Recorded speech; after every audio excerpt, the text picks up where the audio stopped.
Ici, on est sur un remplacement de circulateur de chaudière. On va couper l'électricité. Donc, on commence par fermer les vannes et purger la chaudière. On enlève le capot pour avoir accès au circulateur, tout simplement.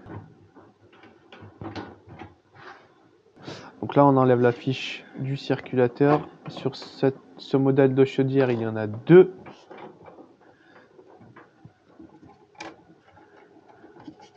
Donc là, on va enlever les 4 vis qui retiennent le circulateur. Il faut faire un petit peu attention parce qu'il reste toujours un peu d'eau, même si on a purgé la chaudière.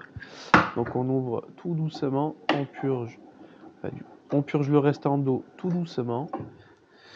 Faire aussi attention que l'eau n'aille pas sur la platine électrique, sur le tableau de bord, etc. Que ça ne vienne pas griller quelque chose.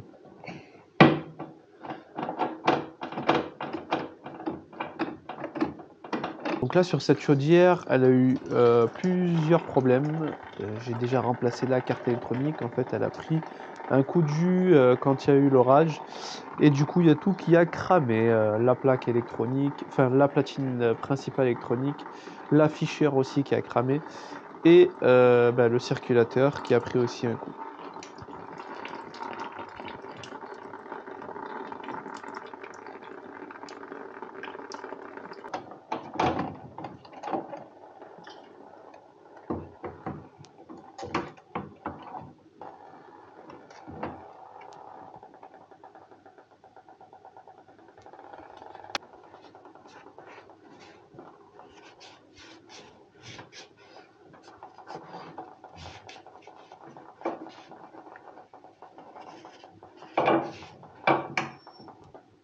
Donc avec le nouveau circulateur, on a un nouveau joint, donc c'est très important de le remplacer si tu veux pas des fuites. On vient mettre le joint sur la portée et le circulateur directement en place.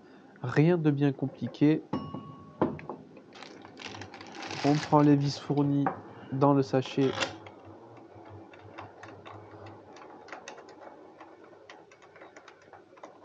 Et du coup maintenant on se fait le montage à l'envers tout simplement. On se visse tout ça tranquillement.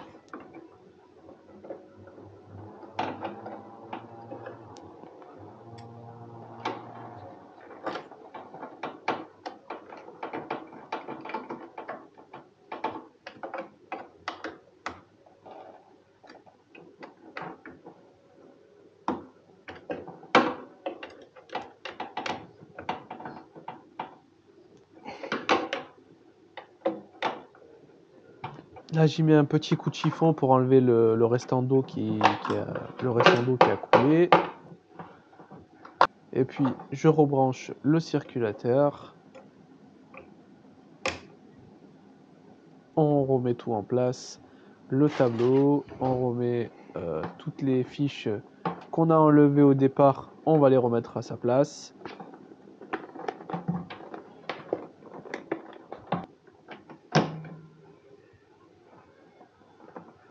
Ensuite, on ouvre toutes les vannes.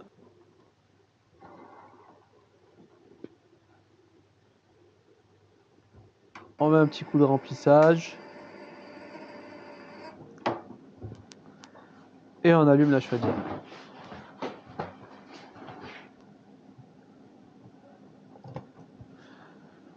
Alors il peut aussi y avoir des erreurs à l'allumage. Là j'avais une petite erreur qui était déjà enregistrée. Du coup j'ai fait un reset. La chaudière est repartie. Bon là on a une montée en pression, c'est tout à fait normal. Il va falloir qu'on repurge un tout petit peu l'installation. Et voilà, une fois que tout est fait, on met la bonne pression, on remet le capot en place. Et du coup on peut ranger tout notre matériel et repartir chez le prochain client.